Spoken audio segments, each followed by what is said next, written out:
అండి. ఈ రోజు నేను వేర్ చేసిన శారీ వచ్చేసి మంచి జార్జెట్ అండి. జార్జెట్ అంటే చాలా హెవీ జార్జెట్ లో తీసుకొచ్చేసాను. అది సింపుల్ బార్డర్ కాంబినేషన్. ఈ బార్డర్ అయితే నాకు చాలా బాగా నచ్చిందండి. ఈ శారీ నేను కట్టుకున్నందుకు ఎంత మంది కాంప్లిమెంట్ ఇచ్చారో, బ్యూటిఫుల్ గా ఉందని. చాలా అంటే చాలా ఎక్స్పీరియన్స్ చేశానండి. ఎందుకంటే ఎంత బాగుంది శారీ వచ్చేసి. చాలా లైట్ వెయిట్ లో ఉంది. మనకు ఫీల్స్ కూడా చూడండి ఎలా అంటే అలా ఎలా నిల్చుడిపోతున్నాయో అసలు.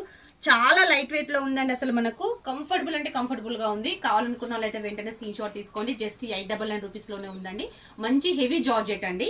మనకు ఇవి చాలా ట్రెండ్ ఉన్నటువంటి డిజైన్స్ అండి. ఇప్పుడు చాలా మంది ఆఫీస్ వేర్ కానీ మనకు పార్టీ వేర్ కోసం కూడా సింపుల్ గా కావాలని అడుగుతున్నారు కదా, వాళ్ళ కోసం అయితే ఇంత సింపుల్ బడ్జెట్ లో సింపుల్ బార్డర్ కాంబినేషన్. చాలా మంది పెద్ద పెద్ద బార్డర్ యూజ్ చేస్తున్నారు. మనం జస్ట్ సింపుల్ బార్డర్ లో తీసుకొచ్చేసాము. కలర్ కాంబినేషన్ అయితే తీసుకోండి. జస్ట్ 899 రూపీస్ లోనే ఉందండి. మనకు ఫ్రీ షిప్పింగ్ అండి. ఫ్రీ షిప్పింగ్ చార్జెస్ కూడా ఫ్రీ ఉంటాయి. కావాలనుకున్న వాళ్ళైతే వెంటనే స్క్రీన్ షాట్ తీసుకోండి. వావ్, కలర్ కాంబినేషన్ కూడా దీంట్లో సూపర్ గా ఉన్నాయండి. నేను కట్టుకున్న శారీ ఎలా ఉందో చిన్న కామెంట్ లో కూడా చేయండి. ఎందుకంటే చాలా మంది నన్ను అయితే ఇలా చాలా బ్యూటిఫుల్ గా ఉందని అన్నారు. మీరు కూడా చిన్న కామెంట్ చేసి నా శారీ ఎలా ఉందో చెప్పండి. కావాలనుకున్న వాళ్ళైతే స్క్రీన్ షాట్ తీసి వాట్సాప్ నెంబర్కి అయితే మెసేజ్ చేయండి.